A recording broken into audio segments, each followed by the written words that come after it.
الحمد لله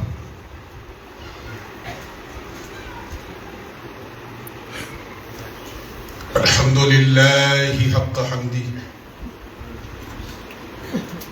والصلاة والسلام على من لا نبي من بعده سيدنا ومولانا محمد المصطفى صلى الله تعالى عليه وسلم وعلى آله وصحبه وأزواجه وعترته أما بعد فأعوذ بالله من الشيطان الرجيم بسم الله الرحمن الرحيم من المؤمنين رجال صدقوا ما عاهدوا الله عليه فمنهم من قضى نحبه ومنهم من ينتظر وما بدلوا تبديلا صدق الله العلي العظيم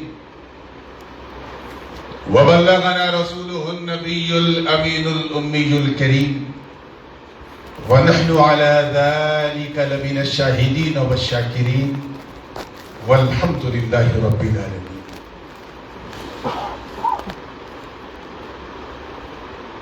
نور و نکہت سے بالکل معمور اس انتہائی پر نور پر سرور محفل حضور شہ نشین پہ جلوہ افروز میرے والد گرامی حضور شہنشاہ خطابت شہ سوار سمند فصاحت و بلاغت سیاح عالم خطیب عالم حضرت علامہ شاہ سید محمد ہاشمی الاشرفی الجیلانی جانشین مخدوم الملت حضور محدث اعظم ہند علیہ الرحمۃ والرضوان و دیگر سادات کرام مشائخ اعظام علماء ذویل احترام اور میرے سامنے بیٹھی سنی عوام السلام علیکم ورحمۃ اللہ وبرکاتہ. وعلیکم السلام ورحمۃ اللہ وبرکاتہ. چشتیہ اسلامک ٹرسٹ اور اس کی یہ شاندار بے مثال مسجد مولا علی، یہ انتہائی خوبصورت شام حضرت عثمان غنی اور مولا علی کے نام. اللہ اس کی برکتیں، سعادتیں، نعمتیں ہم سب کو نصیب فرمائے.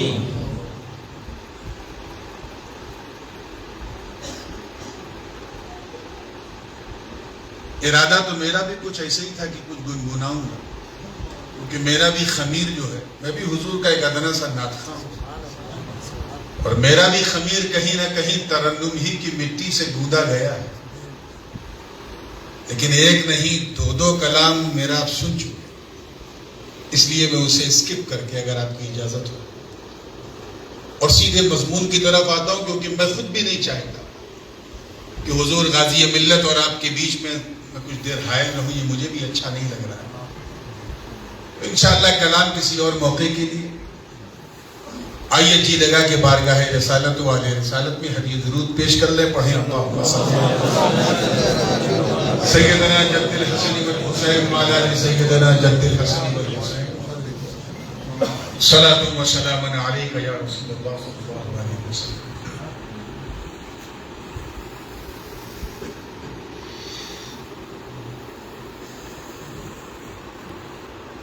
پہلے یہ تھا چرچ،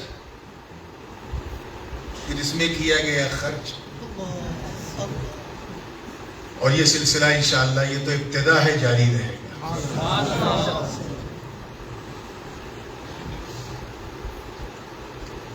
میں نے جس آیت کریمہ طیبہ طاہرہ کی تلاوت کا شرف حاصل کیا،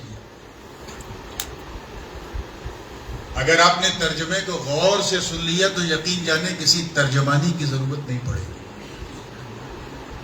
اللہ کی مہربانی ہوگی تو انشاءاللہ سمجھنے میں آسانی ہوگی. چلیے پہلے آپ لوگ اپنی گردن کو مٹکا لیجیے، پھر میں آگے بڑھوں، اور جتنی آپ کو سمجھنے میں آسانی ہوگی اتنی ہی انہیں بہکانے میں پریشانی ہوگی۔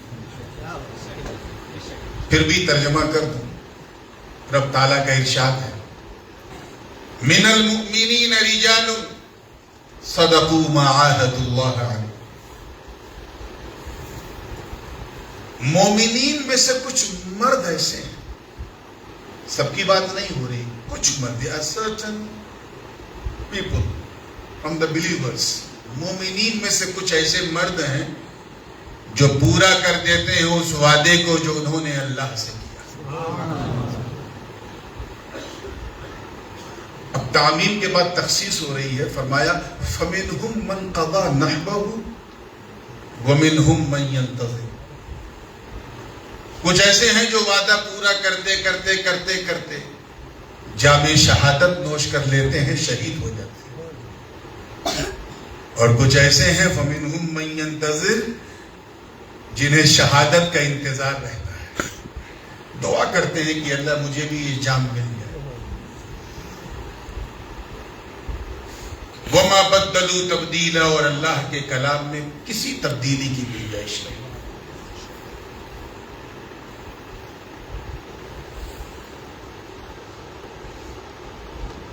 اس آیت کی خاص بات یہ ہے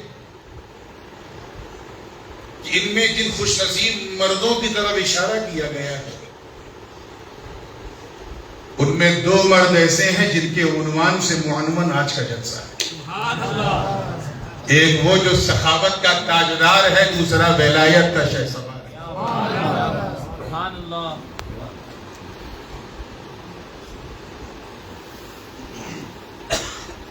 اگر آپ لوگ اس سے پہلے غوثیہ مسجد میں ہوں گے تو آپ نے سنا ہوگا کہ میں نے عرض کیا تھا غزوہ تبوک کا ذکر، وہیں سے شروع کروں گا کیونکہ میری عادت ہے۔ ہر انڈیا میں تو ہم لوگ تھوک کے بھاؤ بولتے ہیں، یہاں انسٹالمنٹ پہ بولتے ہیں، کچھ یہاں کچھ وہاں، وہی اس کے آگے وہاں، اس کے آگے وہاں، ایک تقریر کے 4 حصے ہو جاتے ہیں، پورا زمبیا نہیں بڑھ جاتا۔ آئیے جہاں سے چھوڑا تھا وہیں سے چھیڑتا ہوں، اجازت ہے نا؟ آپ نے سنا تھا کہ غزوہ تبوک کے موقع پہ یہ جو جیش اسرا حضور نے تیار فرمائی، اس کے لیے چندہ لیا۔ پتہ چلا چندہ اگر دھندا کے لیے نہ ہو تو سنت ہے، اور چندہ برائے دھندا ہو جائے تو اس سے بڑی بدعت کوئی نہیں ہے۔ دینے والوں نے ایسا دیا کہ ملکی فرشتے بھی اش اش کرنے لگے۔ سخاوت عثمانی کا عالم یہ تھا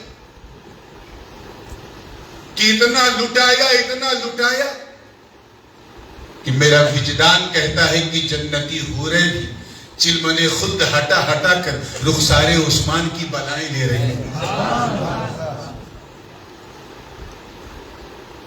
آج اسی غزوہ تبوک کا ایک دوسرا پہلو بھی بتاؤں، پھر آگے بڑھوں گا، اور انشاءاللہ جیسا آپ سنیں گے ویسے ہی سنو۔ اسی غزوے کے موقع پہ حضور نے حضرت علی کو بلایا، اور یہ حدیث پاک بڑی مشہور ہے، امام مسلم نے اسے تفصیل کے ساتھ باب المغازی میں نقل کیا ہے۔ بلائے اور کہا ہے علی، 2 کام کرنا ہے مجھے۔ ایک تو یہ کہ سب کے درمیان جانے سے پہلے مواخات قائم کر دیں، بھائی چارہ قائم کر دیں، کوئی اونچ نیچ نہ رہے، اور دوسرا کام یہ ہے کہ جب ہم لوگ یہاں سے تبوک کی طرف جائیں گے تو مدینہ خالی نہ رہے۔ اے علی، میں پورے مدینے کو تیرے حوالے کر کے جانا چاہتا ہوں۔ مولا علی اس بس میں موجود نہیں تھے جو مواخات کے لیے سجائی گئی۔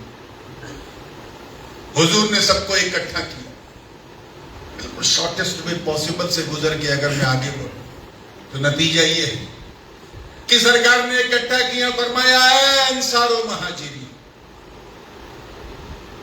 سب ایک دوسرے سے گلے ملو، ایک دوسرے کو اپنا بھائی بنا۔ آج سے تمہارے بیچ نہ کوئی گلہ ہے، نہ کوئی شکوہ ہے، نہ کوئی چو ہے، نہ کوئی چرا۔ تم میں نہ کوئی عربی ہے، نہ کوئی قرشی ہے، نہ کوئی مطلبی ہے، نہ کوئی تمیمی ہے، نہ کوئی حوازنی ہے، نہ مکی ہے، نہ مدنی ہے، نہ رومی ہے، نہ فارسی ہے، نہ ہندی ہے، سب کے سب آج گلے مل کے ایک دوسرے کے بھائی بن جاؤ۔ تاریخ گواہ ہے میرے دوستوں، سب نے ایک دوسرے کو گلے لگا دیا، کسی نے کوئی شکوہ ہی نہیں کیا کہ اللہ کے رسول میرا کچھ حق اس پہ باقی ہے، اس کا کچھ حق مجھ پہ باقی ہے، کوئی سوال ہی نہیں، سب ایک دوسرے کو گلے لگا رہے، بھائی بنا رہے۔ ارے اس وقت تو عرش والے بھی عشش کر رہے ہوں گے جس وقت حضرت بلال نے جناب صدیق اکبر کو گلے لگا کے اپنا بھائی بنایا ہو، ایک ہی صف میں کھڑے ہو گئے محمود و ایاز، نہ کوئی بندہ رہا اور نہ کوئی بندہ نواز، بالکل مل جل کے سرکار کے سامنے سب گلے مل لیے۔ مولا علی وہاں موجود نہیں تھے، تو he was some other place and was crying، رو رہے تھے۔ ایک صحابی کی نظر پڑی، علی کو روتا ہوا دیکھا تو بارگاہ رسالت میں حاضر ہوا، عرض کیا یا رسول اللہ صلی اللہ علیہ وسلم ان علی یبکی، علی رو رہے ہیں۔ سرکار نے فرمایا کیوں رو رہے ہیں؟ یقین جانو اگر آج کا کوئی مرید ہوتا اور پیر صاحب پوچھتے کیوں رو رہے ہیں تو اتنی وجہ بتا دیتا کہ شاید اس لیے رو رہے ہوں گے، شاید اس لیے رو رہے ہوں گے۔ صحابی کتنے سچے ہوتے تھے، جتنا دیکھتے تھے اتنا ہی بولتے تھے، اپنی طرف سے کوئی نمک مرچ مسالہ نہیں لگاتے تھے۔ کہا حضور آپ ہی بلا کے پوچھ لیں علی کیوں رو رہے ہیں، توجہ چاہوں گا، خود ہی بلا کے پوچھ، بلاؤ میرے بھائی علی۔ اے لساکا کے غیور سنی مسلمانوں، عظمت شان حیدری دیکھو کہ وہ علی جن کی ایک جنبش انگشت سے باب خیبر اکھڑ کے چھٹک جائے، جب انہیں بلایا گیا بارگاہ رسالت میں تو وہ خود تھر تھراتے کپ کپاتے لرزیدہ قدموں کے ساتھ بارگاہ رسالت میں حاضر ہوئے۔ سرکار نے فرمایا مالک یا اخی، کیا ہوا تجھے؟ عرض کیا حضور کچھ نہیں۔ کہا رو کیوں رہے ہو؟ کہا سرکار بس میں اس لیے رو رہا ہوں کہ آپ نے اس بس میں آنے کے لائق مجھے نہیں سمجھا، میں یہ سوچ کے رو رہا ہوں کہ کاش میں بھی آتا، کسی کو گلے لگاتا، اپنا بھائی بناتا۔ آپ نے مجھے اس سعادت سے محروم کیا، یہ غم میرے لیے بہت بڑا تھا، اس لیے میں اپنے آنسو پہ کنٹرول نہ کر سکا۔ اتنا کہنا تھا، سرکار منبر پہ بیٹھے تھے، کھڑے ہو گئے، رخ بدوحا پہ جلال اور جمال کا ایک مشترکہ رنگ آیا۔ آقا فرماتے ہیں علی سن، میں نے سب کو بلایا، توجہ چاہوں گا، گلے ملوایا، ایک دوسرے کا بھائی بنایا، تجھے نہیں بلایا کیوں؟ بقیتک لنفسی، میں نے تجھے اپنے لیے بچائے رکھا تھا۔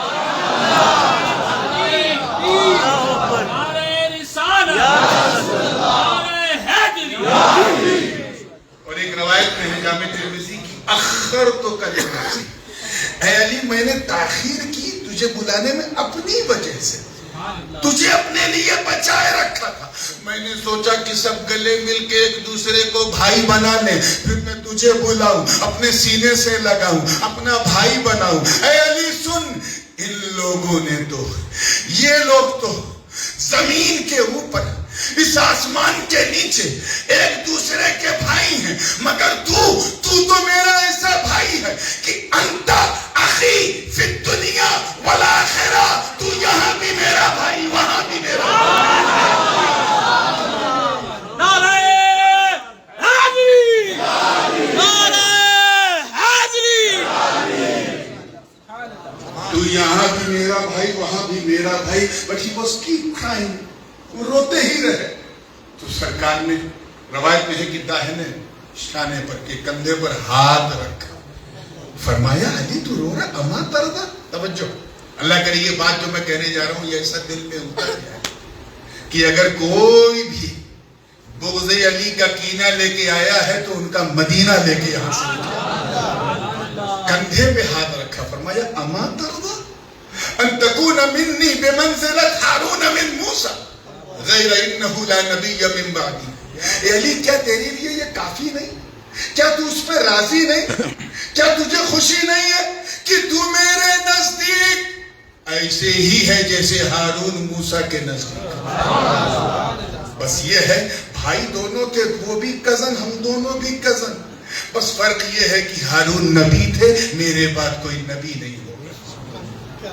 یہ تاریخ ساز جملہ تھا زبان نبوت سے. یہ صرف جملہ نہیں, سند ولایت تھی. یہ امانت تھی امین کی کہ کیا تیرے لیے یہ کافی نہیں کہ تو میرے نزدیک ایسے ہی ہے جیسے ہارون موسیٰ کے نزدیک. حضرت موسیٰ اور ہارون کی مثال دینے کی کئی وجہ ہے. ایک جو وجہ مجھے سمجھ میں آ رہی ہے وہ ایک یہ بھی ہے کہ واقعہ کیا تھا. حضرت موسیٰ نے خواہش کی کہ اے اللہ ربی ارینی انظر الیک, او اللہ I want to see you, میں تجھے دیکھنا چاہتا ہوں. آواز آئی لن ترانی, ہرگز تو مجھے نہیں دیکھے گا. یہ نہیں کہا لا تستطیع ان ترانی, توجہ چاہوں گا علماء کہ تو مجھے دیکھ نہیں سکتا, یہ نہیں فرمایا. لن ترانی, تو ہرگز نہیں دیکھے گا, یعنی پہلے وہ تو دیکھ لے جو نور بن کے دیکھتا رہا. پہلے وہ اپنی آنکھوں سے تو دیکھ لے, پھر کوئی بھی دیکھنا چاہے دیکھے.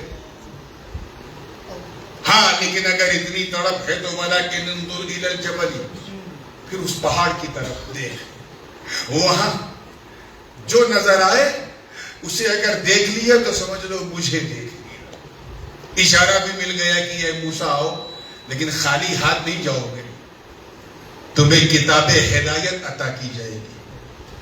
حضرت موسیٰ نے اپنے بھائی ہارون کو بلایا اور کہا میں جلوہ نور کو کوہ دور پہ دیکھنے جا رہا ہوں. توجہ چاہوں گا, ابھی میں نے اپنی قوم کو جو سکھایا ہے, جو سمجھایا ہے, اور توحید و رسالت سے متعلق جو بنیادی عقائد دیے ہیں, اے میرے بھائی ہارون میری امت کو, یہ بنی اسرائیل کو اسی پہ تم قائم رکھنا, گڑبڑ نہ کریں. میں 40 دن کے لیے جا رہا ہوں. کئی دن کے لیے؟ اس 40 کو ہلکے میں نہ لیا کیجیے. وَوَعَدْنَا مُوسَىٰ 30 لَيْلَةً وَأَتْمَمْنَاهَا بِعَشْرٍ فَتَمَّ مِيقَاتُ رَبِّهِ 40 لَيْلَةً, 40 رات کے لیے. یہ چلہ بری چیز نہیں ہے, جگہیں اچھی بری ہوتی ہیں. اگر تم ان کے اجتماع میں 40 دن کے لیے جاؤ گے تو بندر بن جاؤ گے, اور مخدوم اشرف کے ہاں 40 دن کا چلہ کرو تو قلندر بن جاؤ گے. یہ چلہ بری چیز نہیں ہے, جگہیں اچھی بری ہوتی. حضرت موسیٰ چلے پہ نکلے اور جناب ہارون سے کہا کہ میں لوٹوں گا تو میرے ہاتھ میں کتاب ہدایت ہوگی, اللہ کا کلام ہوگا, اور اس کی روشنی میں بتاؤں گا ابھی تک جتنا میں نے سکھایا ہے اس پر میری امت کو گامزن رکھنا.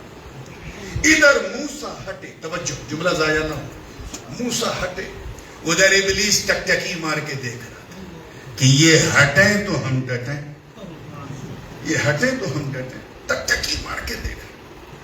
اس نے سامری جادوگر کا روپ دھارن کیا, بیروبیہ بن کے اندر داخل ہوا جادوگر بن کے, اور within 40 days, صرف 40 دن کے اندر وہ امت جو لا الہ الا اللہ موسیٰ کلیم اللہ کہتی تھی وہ شرک کرنے لگی.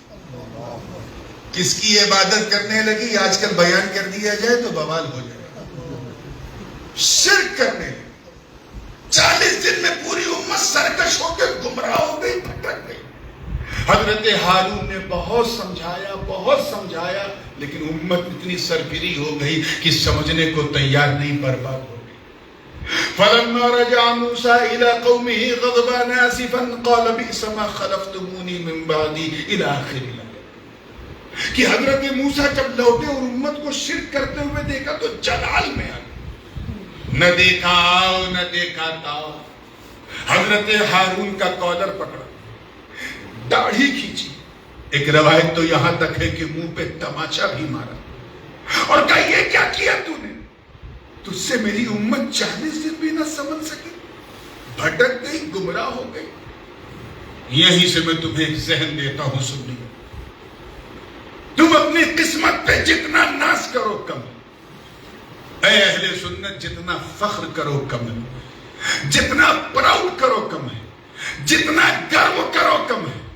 وہ قوم بنی اسرائیل تھی, قوم موسیٰ, جو 40 دن اپنے نبی سے دور ہوئی، بھٹک گئی، گمراہ ہو گئی، مشرک ہو گئی، اور ایک میرے نبی کی امت کہ نبی نے علی کے حوالے کی تو ایسا چمکی کہ پہلی صدی میں کوئی حسن حسین بن کے چمکا، دوسری صدی میں کوئی جعفر صادق بن کے چمکا، تیسری صدی میں کوئی حسن عسکری بن کے چمکا، چوتھی صدی میں کوئی غوث اعظم بن کے چمکا، پانچویں صدی میں کوئی غریب نواز بن کے چمکا، چھٹی صدی میں محبوب الہی بن کے چمکا، ساتویں صدی میں مخدوم اشرف جہانگیر بن کے چمکا، آٹھویں صدی میں شیخ العالم رودولوی بن کے چمکا، 9ویں صدی میں حضرت شاہ ولی اللہ حضرت ملا علی قاری بن کے چمکا، 10ویں صدی میں حضرت خواجہ باقی باللہ بن کے چمکا، 13ویں صدی میں مجدد الفسانی امام ربانی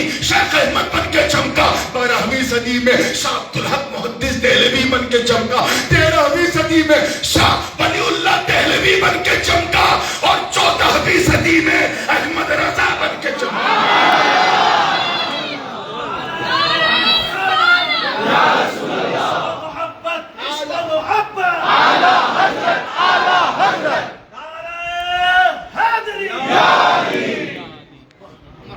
بات سمجھ میں آ رہی ہے نا؟ اسی لیے کہا جاتا ہے علی کا دامن مضبوطی سے پکڑنا۔ علی ولی اللہ بھی ہے، حبل اللہ بھی ہے، اللہ کی رسی بھی ہے، علی کے حوالے کی۔ گویا یہ حوالہ بتا رہا ہے کہ نبی فرما رہے ہیں لوگ مجھ پر بھروسہ کرتے ہیں، اے علی میں تجھ پہ بھروسہ کرتا ہوں۔ اعتماد مصطفیٰ کا نام حیدر ہے۔ حد تو یہ ہے، بات پہ بات نکلے گی، اس لیے میں بڑی تیزی کے ساتھ اپنی گفتگو کو بالکل آخری مرحلے پہ پہنچا دوں، تاکہ اب یہ جو کھچا کھچ ماحول ہے یہ اسی لہجے میں، اسی انداز میں حضور غازی ملت کو سنیں۔ اللہ سے کیا ہوا وعدہ علی نے پورا کیا، کیونکہ جو وعدہ رسول اللہ سے ہے وہی وعدہ اللہ سے۔ تاریخ گواہ، محرم بھی آنے والا ہے، ابھی چند دن پہلے ہم نے قربانی کی برکتیں حاصل کی ہیں، اور چند دنوں کے بعد انشاءاللہ غم شہادت حسین بھی ہمیں بے چین اور ہمیں عشق کے سمندر میں نہلا دے گا۔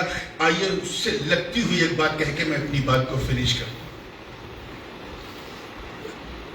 یہ آیت کریمہ بظاہر ان شہداء اور ان غازیان حق کے حق میں نازل ہوئی جو اپنے لیے نہیں، صرف اور صرف اپنے رب کے لیے جیتے تھے۔ ان میں ایک حضرت عثمان غنی ہے، دوسرے مولا علی بھی ہے۔ اگر دونوں میں مشترکہ فضائل کو دیکھا جائے تو سب سے خاص بات دونوں میں یہ ہے کہ دونوں اللہ کے نبی کے داماد ہیں۔ ایک ذوالنورین ہیں اور دوسرے اس فاطمہ زہرا کے شوہر ہیں جن سے فرشتے بھی حیا کرتے ہیں۔ ایک تو یہ بات ہے، دونوں مہاجر،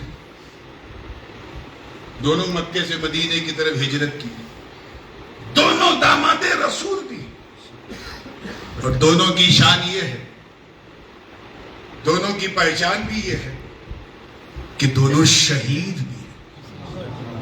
ایک وہ ہے جو تلاوت قرآن کرتے کرتے شہید ہو گیا، اور دوسرا وہ ہے جو حالت سجدہ میں سبحان ربی الاعلیٰ کہتے کہتے زخم ضرب شہادت جس نے لی۔ آج ہم ان دونوں کی شہادتوں کا ذکر سننے بیٹھے ہیں۔ اللہ سے کیا ہوا وعدہ کیا تھا کہ ہر حال میں حق کا ساتھ دے، نو کمپرومائز، کسی قسم کا سمجھوتا نہیں کرنا۔ حضرت آدم نے یہ وعدہ پورا کیا تو اللہ نے ان کے سر پہ صفوت کا تاج رکھا۔ حضرت نوح علیہ السلام نے وعدہ پورا کیا تو اللہ نے انہو کان عبدن شکورا کا سرٹیفکیٹ انہیں دے دیا۔ اور حضرت ابراہیم کا تو عالم یہ تھا کہ ایک دو بار نہیں، نہ جانے کتنی بار امتحان ہوتے، ہر امتحان میں کام، ہر امتحان میں. پہلے وہ حلب کی بہاروں میں رہتے تھے اور وہ علاقہ نمرود کے دائرے حکومت میں آتا تھا. حکم ہوا کہ نمرود کی آنکھوں میں آنکھیں ڈال کے حق کی بولی بولو, مناظرہ کرو. حضرت ابراہیم خلیل اللہ نے کوئی ڈر نہیں, نمرود سے مقابلہ کر لیا, اس امتحان میں کامیاب. دوسرا امتحان یہ ہوا کہ انہیں آتش نمرود میں اتارا جا رہا ہے. بلبلِ سدرہ جبریل سے رہا نہ گیا, وہ آ کے پر بچھا کے کہہ رہے ہیں کہ حل لک حاجتی یا ابراہیم, may I help you, کیا میں آپ کی مدد کر سکتا ہوں؟ مگر ایمان خلیل اللہ پہ میں قربان, میرے بچے قربان, میرے ماں باپ قربان. فرماتے ہیں میں سب کے لیے چاہتا تو تیری مدد مانگ لیتا, میں سب کے لیے نہیں اپنے رب کے لیے جا رہا. وعدہ رب سے کیا ہے وہ دیکھ رہا ہے, وہ بھی انگار پھولوں کا گلزار بن گیا. اس امتحان میں بھی کامیاب. پھر حکم ہوا کہ چلو یہ ہری ہری زمین چھوڑو, اب مکے کے بنجر میں جاؤ. وہاں بھی اپنی بی بی ہاجرہ اور جناب اسماعیل کو لے کے پہنچ گئے, اور ایسی بے آب و گیاہ زمین کی جہاں نہ پانی نہ دانا.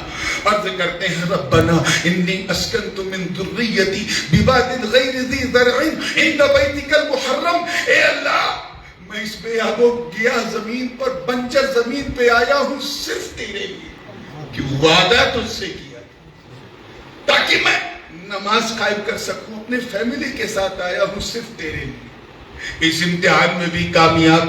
پھر حکم ہوا کہ میرا گھر بناؤ. کیا بناؤ؟ توجہ چاہوں گا, بات کو ختم کر رہا ہوں. ہم لوگ پہلے اپنا گھر بناتے ہیں, پھر اللہ کا گھر بناتے ہیں.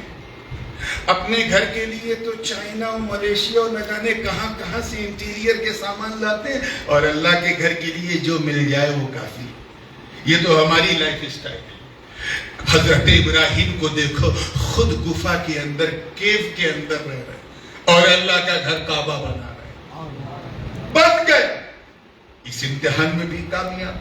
پھر حکم ہوا کہ اپنے بیوی بچوں کو چھوڑو اور چلو اعلاء کلمت الحق کے لیے, توحید کا جھنڈا اٹھا کر لوگوں کو حج کی دعوت دو. وَأَذِّن فِي النَّاسِ بِالْحَجِّ يَأْتُوكَ رِجَالًا وَعَلَى كُلِّ ضَامِرٍ يَأْتِينَ مِنْ كُلِّ فَجٍّ عَمِيقٍ. حضرت ابراہیم اس امتحان میں بھی کامیاب ہوئے. پھر ایک ایسا امتحان کہ اس امتحان پر امتحان حیرت زدہ ہو گیا کہ کیا ایسا بھی امتحان ہوتا ہے. ایک دن حضرت ابراہیم ہاتھ میں چھری لے کر اپنے بیٹے اسماعیل کے پاس آئے اور کہا, بیٹا I have seen you in my dream while I was cutting your neck. میں تیری گردن پہ چھری چلا رہا تھا. فندر مادہ ترا, تیرا کیا خیال ہے, کاٹوں. ڈراؤنا خواب تھا, مگر اعتماد اور یہ یقین اتنا مضبوط تھا کہ ہاتھ میں چھری لے کے آ گئے اور پوچھا کہ کاٹوں. آج کیا اگر بیٹا ہوتا یہ فیس بک انسٹاگرام والا تو اپنے بوڑھے باپ سے کہتا ہے ابا سٹیا گئے ہو گیا. کوئی باپ اپنے بیٹے کو ذبح کرتا ہے, مگر قربان جو خلت خلیل پر, قربان جو ذبح ایثار اسماعیل پہ. عرض کرتے یا ابتی افعل ما تؤمر, اے بابا جان کر دیجئے جو آپ کو حکم ملا. یار خواب بھی کہیں حکم ہوتا ہے. اگر ٹیچر خواب میں اپنے اسٹوڈنٹ کے کہے کہ tomorrow you don't need to come to school and he didn't go there, so what will be happen? ہوگا کیا؟ اگر وہ نہیں گیا تو ٹیچر پوچھے گا why did you not come yesterday? کیوں؟ کیونکہ خواب خواب ہے, سپنا کبھی اپنا نہیں ہوتا. مگر اسماعیل کا ایمان دیکھو, کہہ رہے آپ کو جو حکم ملا ہے کر دیجئے. وہ جانتے ہیں کہ یہ اللہ کے نبی کا خواب ہے, یہ اشارہ غیبی ہے, الہام غیبی ہے. تاریخ گواہ ہے میرے دوستو, تفصیل میں جانے کا موقع نہیں, کہ جناب اسماعیل کو لٹا کر گردن چھری پہ چلا دیا, آنکھوں میں پٹی باندھ کے چھری چلا دیا.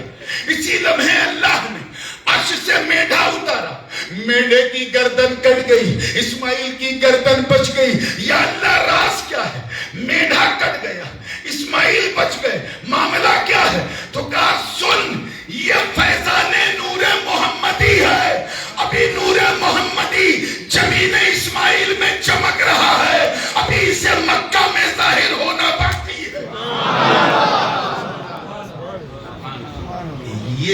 کامیابی امتحان. اللہ کو وہ ادا اتنی پسند آئی، اتنی پسند آئی، اتنی پسند آئی کہ 1400 سال 1450 سال سے پورے محبوب کی پوری امت ان کی یاد میں قربانی کر رہی ہے. بالکل اسی طرح حضرت عثمان غنی کی سخاوت اللہ کو اتنی پسند آئی، اتنی پسند آئی کہ جتنا وہ لٹا دے گئے اتنا اللہ انہیں عطا کرتا ہے. یہ وہ تجارت ہے جس میں کوئی نقصان نہیں ہے،